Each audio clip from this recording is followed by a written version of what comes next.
Hey guys, what's up? This is Panzer Dragon, aka Luigi Dragon, and today I'll be going over who I think the top 5 AD carries for solo queue are. So at number 5, we do have Miss Fortune. In the recent patch, she has gone through some changes, and it turns out it was a pretty high buff. Her Q is on a lower cooldown, but it does less damage as it was at a 5-second cooldown before, and now it is at a 3-second cooldown. And the W now is only used for getting the passive, as putting points into it does only increase the attack speed by 10% and increases the mana by 10.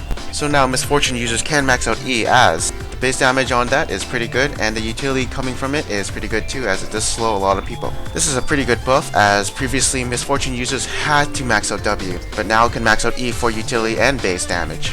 And I think one of the biggest parts is that her R now applies W stacks. So now that when you hit a bunch of people with your R, when you start auto-attacking them, they will have full W stacks on them, which means finally you don't have to do 4 auto-attacks before getting the max amount of stacks on her W. And now the W does do 50% of your total AD. So say you had an Infinity Edge and you did a crit, you can do 250% of your damage plus 50% in magic damage because of her impure shots. Anyways, let's go on why she's good again. She does bring that AoE wombo combo with her ultimate, which does win teamfights. And in lane she does still provide high damage, and Miss Fortune is pretty mobile as her passive does give her an extra 70 base movement speed. So if she needs to get back to lane or to farm something, she'll get there quicker more than other AD carries. Some cons is that she really doesn't really have any escapes. The only escapes she can do is the E slow and running away with her passive movement speed. So again, she is pretty vulnerable to dives onto her. And at number 4 we do have Caitlyn. Caitlyn does bring high poke with her long range and of course Q. She can also use her ultimate for poking too if she really wants to, and in lane she is a pretty good lane bully as she does shove out the wave, and she can abuse her range to zone the enemy out, which basically makes her fairly good early game, and she is also good at sieging. A good Kate would know that once she gets the bot tower, she can rotate mid and just start sieging that tower, and once that happens, her team basically has pretty good map control. So some cons are for Caitlyn is that her highest point is early game. Other AD carries actually scale better since she does not really have an attack speed steroid.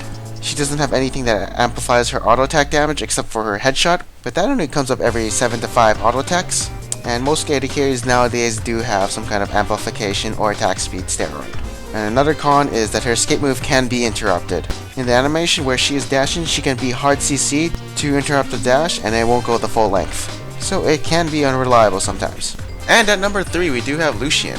I feel that Lucian does excel at being above average for everything there could be in LOL. He's got an escape, he's got burst damage, he's got a double shot, he gets bonus movement speed from his W, and overall I just feel like he's a strong AD carry. So anyways, in lane he does have pretty good trade potential, as every time he casts a spell he does do a double shot, although that does do 150% of an auto attack damage, but it still does feel powerful early. And also, as he does put points into his Q, it does get stronger as the bonus AD ratio does go higher. His E is pretty unique as it is a dash and it can break slows. So Nasus tries to wither you, guess what? You're just gonna dash and break out of it. Lucian's ultimate is actually pretty good for teamfights and poking, as it does have long range, it lets you position yourself better, and it's got pretty good scaling and a low cooldown. It can also be used for wave clearing if needed.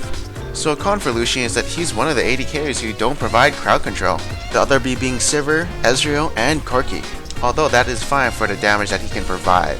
So at number 2 we do have Jinx. Jinx has pretty good auto attack range with her rockets, and of course her zap, as her zap does have a pretty good AD ratio. This does give her some poke and is pretty good for sieging. Jinx does have cleanup potential with her passive, as she does gain bonus movement speed if she gets an assist or a kill, and that can set her up with more kills as she does have her W for slowing people down. And her ultimate does have a pretty good explosion range, while also being an execute, so maybe she can pick off a kill by shooting this somewhere around the map. She is also pretty good late game as she does bring tons of damage, and of course she does have long range because of her rockets, so in teamfight she's fairly safe with that range. So some cons of Jinx is that she doesn't really have any escape move, she only really brings self-peel with flame chompers, and she's pretty vulnerable to divers. Of course if she does have PL she can just kill those divers. And at number 1 we do have Draven! Yeah! Draven has a really high snowball potential, as his AD scaling is godlike, and once he gets that Bloodthirster, it is really hard to take him down if you don't have enough damage, as he can lifesteal a lot of it. And when he does have 2 axes up, you can't trade with him as he will out-damage you. I mean, you've seen those 3-0 Dravens who just throw out a spinning axe at you, do like 75% of your health, and then kills you on the second shot because you don't expect that damage. Trust me, Draven Reigns are really annoying as they do know what to do in certain situations. They can single-handedly carry the game by themselves, and they will have a lot of presence once you get some items. so if not shut down, he will be unstoppable. So one thing about Draven is that he can outplay gap closers with his E. This means if he sees a Jax leaping at him or a Wukong leaping at him, he can actually cancel the dash with his E if he times it right. As a Wukong player, I have tried to gank Draven many times, and 50% of the time he does outplay me by using his E, and I'm not on top of him, so my ult won't land. Draven does potentially have one of the most highest damages as an AD carry, if he can keep catching his axis. And Draven's ultimate, despite being a glow, does have high damage, as it does do loop and shares the same mechanics as Boomerang Blade. And also Blood Rush is a really strong AD carry steroid, as it does give him the potential to kite and of course do more damage. So some cons of Draven is that he's vulnerable to lockdowns. Like yes, every AD carry is vulnerable to lockdowns, but to stop a Draven from doing DPS, you must hard CC him and then take him out of the fight before he can begin to do DPS. Draven does require a high skill cap, as catching Actus is not a simple thing, and of course outplaying people with your E also does require a skill, and spinning axes are half your DPS. So if you aren't there in teamfights with spinning axes, then you're actually worth less than another AD carry. But the best reason why I think he deserves number 1 is because of his very high snowball potential. Like, it is really hard to gank a 3-0 Draven, as by that point he can probably 2v3, and maybe only the mid laner can help the bot lane. Hey, thank you for watching. I am Panzer Dragon, aka Luigi Dragon. Check out my other tier list for patch 4.5. Next one that I am working on is the top laner one, so be sure to look out for that one in the near future, and I will see you guys next time.